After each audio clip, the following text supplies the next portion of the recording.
PK Instan suka nge-DO. PK Instan hobi nge-DO. Di DO dari PK Instan dihantui oleh dropout PK Instan. PK Instan ngedropoutin mahasiswa. Tidak.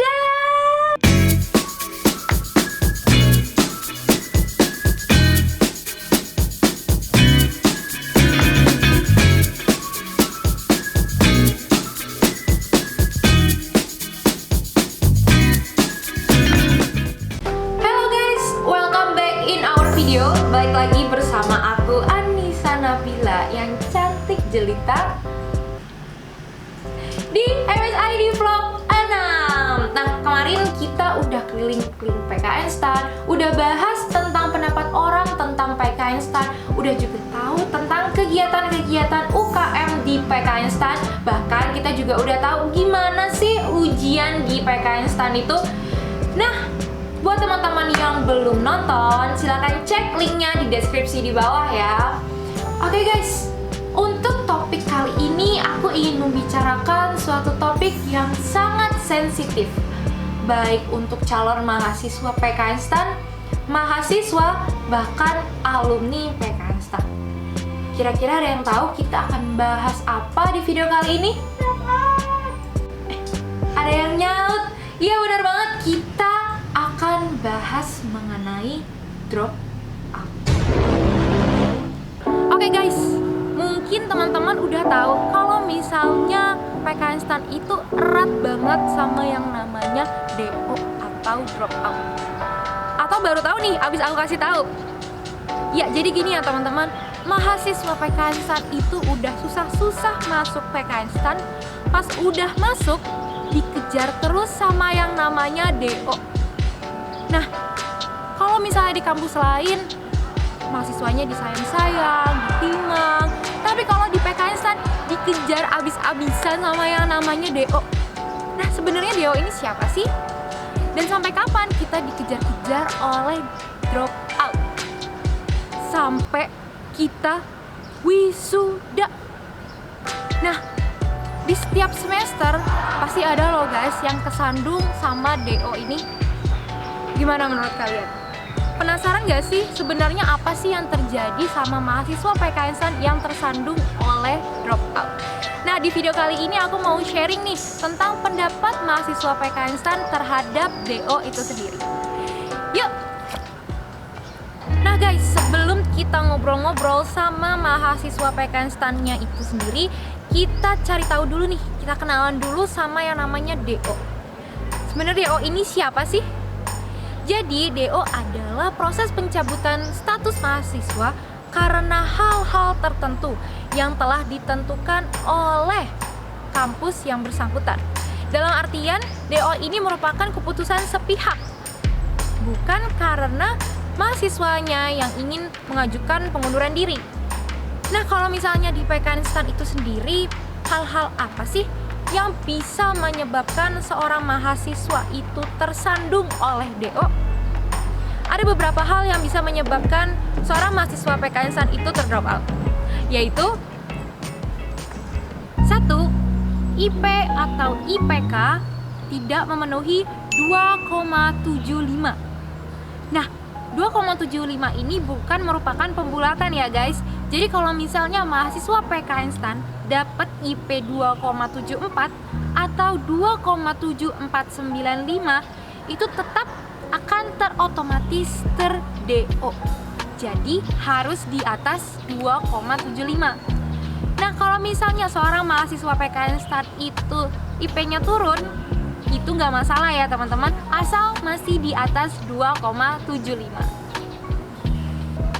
Yang kedua adalah mendapat nilai D dan E. Jadi guys, mahasiswa PK Instan itu tidak boleh mendapatkan nilai D pada mata kuliah tertentu. Nah, mata kuliah apa aja tuh yang dimaksud? Yang pertama adalah MPK atau mata kuliah pengembangan kepribadian. Yang kedua adalah MPB, mata kuliah perilaku berkarya. Yang ketiga adalah MKB atau mata kuliah keahlian berkarya. Nah, mata kuliah MKB ini adalah mata kuliah yang selalu ditemui oleh mahasiswa PKN STAN dalam jurusannya. Contohnya nih, mahasiswa akuntansi. Kalau mahasiswa akuntansi akan selalu bertemu dengan MKB, pengantar akuntansi, lab pengantar akuntansi, akuntansi keuangan menengah, lab akuntansi keuangan menengah, akuntansi keuangan lanjutan, lab akuntansi keuangan lanjutan, akuntansi perpajakan, akuntansi pemerintah, akuntansi biaya, dan banyak mata kuliah akuntansi lainnya. Kalau misalnya di mata kuliah tersebut dapat D, harus udah siap-siap packing untuk pulang kampung. Nah, anak PKN STAN juga tidak boleh mendapatkan lebih dari 2 nilai D pada MKK, yaitu mata kuliah keilmuan dan keterampilan, dan MBB atau mata kuliah kehidupan bermasyarakat. Dan mahasiswa PKN STAN juga tidak bisa mendapatkan nilai E pada mata kuliahnya, karena kalau dapat nilai E udah langsung terotomatis tereliminasi. 3. Indisipliner atau tidak mematuhi peraturan. Nyontek saat ujian itu haram banget. UTS, UAS itu nggak boleh nyontek. Mau pakai gaya apa aja, gaya bebas, gaya dada, gaya lumba-lumba, gaya kodok, semuanya nggak boleh. Kalau misalnya seorang mahasiswa PKN STAN itu terbukti nyontek saat ujian, saat itu juga dia harus packing untuk pulang kampung, karena nggak akan bisa terselamatkan dari yang namanya DO. Nah, selain itu juga kalau misalnya mahasiswa PKN STAN terbukti plagiat saat menulis tugas akhir atau skripsi, maka itu juga merupakan salah satu faktor dari drop out. Yang keempat, absen lebih dari jatahnya. Nah, sebenarnya ini termasuk dari indisipliner, karena mahasiswa PKN STAN itu punya jatah 2 kali untuk gak masuk dalam satu mata kuliah, dan itu termasuk sakit dan izin. Jadi kalau misalnya seorang mahasiswa PKN STAN absen 3 kali, maka secara otomatis dia nggak bisa ikut ujian. Nah, kalau misalnya dia nggak bisa ikut ujian, otomatis nilai ujiannya 0. Dan kalau misalnya 0, itu adalah E. Kalau E, mahasiswa PKN STAN akan otomatis tereliminasi perjuangannya dari kampus Aliwardana ini. Nah, itu aja guys, sebab-sebab dari mahasiswa PKN STAN bisa terdrop out. Nah, teman-teman, setelah dengerin penjelasanku yang panjang lebar, gimana? Jadi makin semangat untuk masuk ke PKN STAN atau malah ngedown? Jangan sampai ngedown ya, karena dengan adanya sistem drop out ini malah menghasilkan sisi positif yang cuma ada di PKN STAN. Nah, kok bisa sih DO malah menghasilkan sisi positif? Gimana enggak? Semua mahasiswa PKN STAN itu takut terdrop out. Makanya nih, muncul kebiasaan-kebiasaan saat mau ujian yang cuma ada di PKN STAN. Apa aja tuh? Yuk kita bahas. Yang pertama adalah tentir. Nah, tentir ini adalah kelompok belajar. Kalau kamu udah nonton videoku yang sebelumnya, pasti tahu nih apa itu tentir. Jadi tentir adalah kelompok belajar yang pengajarnya adalah 1 atau 2 orang. Bisa temennya yang pintar atau kakak tingkat. Nah, kelompok tentir ini kalau mau ujian di PKN STAN itu mewabah di seluruh penjuru PKN STAN. Nah, yang kedua, ketua kelas sama wakil ketua kelas, bahkan anggota kelas seluruhnya saling peduli. Jangan sampai temennya ada yang kebobolan. Jadi di kelas itu semuanya saling peduli, saling motivasiin, saling ngajarin. Pokoknya solid banget deh. Nah, yang ketiga, lebih dekat dengan Tuhan dan orang tua. Jadi guys, kalau misalnya waktu duha nih di musola gedung perkuliahan itu rame banget. Sama juga untuk teman-teman yang Kristen dan Katolik, kalau mau ujian makin rajin ke gereja. Dan sama juga nih untuk teman-teman yang Hindu dan Buddha, makin taat ibadahnya kalau mau ujian. Nah, bukan cuma itu. Kalau mau ujian biasanya mahasiswa PKN STAN itu pulang kampung untuk nemuin orang tuanya, untuk minta doa, minta restu. Bahkan pas hari H dirasa nggak cukup, telepon orang tua untuk minta doa, minta maaf, minta restu. Pokoknya untuk kelancaran ujiannya di hari itu. Nah itu guys, hal-hal positif yang ada karena adanya DO. Nah tapi rasanya kurang afdol ya kalau misalnya aku nyeloteh sendiri dari tadi.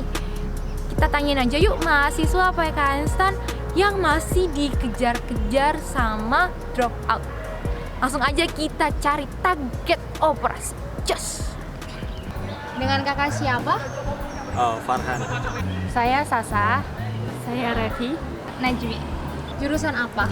Jurusan akuntansi. D3 akuntansi. Akuntansi. Tingkat berapa? Tingkat 3. 1. Ini tingkat 1 sih, jadi manggilnya Ade aja. Aku mau nanya nih, kamu kan udah ngerasain ujian dan pasti nih terbayang-terbayang sama DO. Nah menurut kamu DO itu apa sih? Deo itu sesuatu yang mengerikan. Deo itu yang mengecewakan, sesuatu yang buat kita bisa keluar dari sekolah impian kita. Membandai ya? Deo tuh dari katanya ya kan, Deo tuh drop out, otomatis intinya kita tuh berhenti sekolah dan dikeluarkan dari sekolah ini dan gak bisa lagi bersekolah dan menuntut ilmu di STAN. Nah pendapat kamu tentang DO itu gimana? Ya gimana ya? Kayaknya dengan DO tuh kita kayak dituntut banget buat belajar, buat serius, terus gak bisa leyeh-leyeh, gak bisa santai-santai. Buruk ya. Kalau kataku ya bener-bener kayak Deo tuh kayak sebuah apa ya, sebuah tantangan sendiri gitu buat anak-anak di manapun kuliah. Itu kan kuliah tuh gak, Deo tuh gak cuma ada di STAN doang kan, ada juga di univ lain, tapi tuh Deo di STAN tuh bener-bener lebih ketat banget gitu apa sih pembatasannya. Jadi bener-bener kata Deo buat anak STAN tuh bikin hati kita jadi deg-degan. Kalau dari kamu sendiri, takut nggak sih sama sistem DO? Takut sih. Pastinya takut pasti ada ya, soalnya ketika kita masuk tuh udah kayak perjuangan banget kan buat seluruh anak kelas 12 tuh les lah atau belajar mati-matian. Ketika ada di sini ya pasti takut DO lah, kayak perjuangan kita selama itu kayak sia-sia dan pasti juga ngecewain banyak orang. Maaf sebelumnya nanya, kamu pernah nggak kehilangan teman seperjuangan karena adanya DO? Karena kita masih tingkat 1 jadi belum. Kalau kakak tingkat ada yang kenalan terus? Ada. Banyak. Kalau temen sih belum ya, karena tingkat 1. Kalau cutting sih denger juga dari cutting organda atau cutting yang pernah ngobrol, katanya tuh benar-benar kayak kalau misalnya ada temennya yang dia tuh benar-benar kehilangan banget gitu, karena udah berjuang bareng-bareng tiba-tiba di tengah jalan harus berhenti. Nah pasti kan setiap keburukan ada kebaikan nih. Menurut kamu hikmah dari adanya DO ini? Menurutku sih ya itu tadi sih, kayak kita jadi terdorong buat belajar lebih serius lagi, terus jadi apa ya, harus benar-benar bisa nentuin prioritas antara belajarnya, tugas, terus kayak main juga gitu. Kalau menurut saya kan kita besok bakalan kerja di kementerian kan ya, kalau misalnya kualitas kita nggak memumpuni juga kan nanti susah buat kerjanya. Kalau pertama sih Dewa tuh kataku maksudnya ada sisi baiknya juga buat lembaga ataupun dari sisi lembaganya dulu. Kalau buat lembaga tuh kayak ada sisi positifnya, karena tuh bisa nyaring gitu mana orang-orang yang bisa benar-benar survive di sini, mana orang-orang yang nggak bisa gitu. Nah kalau buat yang di Dewa sendiri hikmahnya ya berarti ada sesuatu hal yang lebih baik gitu dari sekolah di STAN dan kerja di kementerian gitu. Berarti emang dia emang bukan jalannya sekolah di sini dan bukan jalannya nanti kerja di kementerian. Karena tuh banyak juga ada kakak kelas yang bilang katanya kalau misalnya setelah di DO tuh malah dia tuh sekolah di Jepang lah dan bisa jadi entrepreneur yang sukses dan lain-lain gitu. Banyak ceritanya juga. Tips and trik kamu untuk terhindar dari DO? Ya belajar aja sih ya, belajar terus doa ya. Doa, belajar dan bersyukur. Dan punya teman yang seperjuangan lah. terhindar dari DO ya. Pertama belajar itu udah jenitannya ya. Terus abis itu banyak-banyak sharing juga sama temen, jangan sampai semua masalah atau beban tuh disimpan sendiri. Terus sama banyak berdoa aja, istiqomah dan ikhtiar juga. Intinya harus bisa sharing lah gitu, jangan sampai semua beban itu ditanggung sama sendiri gitu sih. Oke, terima kasih banyak atas informasinya. Semoga Najmi sukses sampai wisuda. Amin, amin. Nah, teman-teman, kita udah bahas tentang dropout dan juga udah tanya tentang pendapat mahasiswa PKN STAN-nya sendiri tentang dropout. Nah, yang banyak jadi pertanyaan juga adalah gimana nasib teman-teman yang terdrop out? Jawabannya adalah teman-teman yang terdrop out mulai menata hidup kembali. Ada yang melanjutkan kuliah, ada juga yang mengulang kuliah tapi dari semester 1 dan di kampus lain. Ada juga yang mulai kerja, buka usaha, atau mulai menekuni passionnya selama ini. Intinya adalah kita doakan aja teman-teman yang terdrop out dilancarkan urusannya dan semakin sukses. Amin. Nah teman-teman, gimana setelah aku sharing-sharing banyak, teman-teman jadi makin yakin kan untuk masuk STAN? Dan yakin pasti bisa ngalahin dropout dengan easy peasy. Oke guys, semoga video kali ini bermanfaat.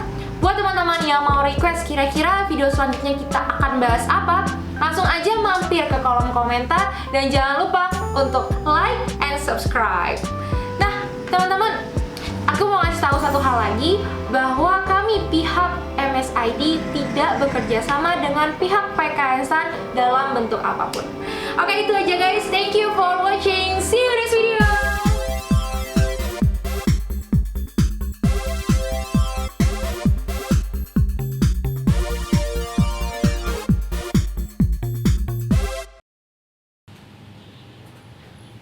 Belum? Atau lanjutin kuliah atau ngulang kuliah dari semester 1. Ada juga yang nge-record gue ya.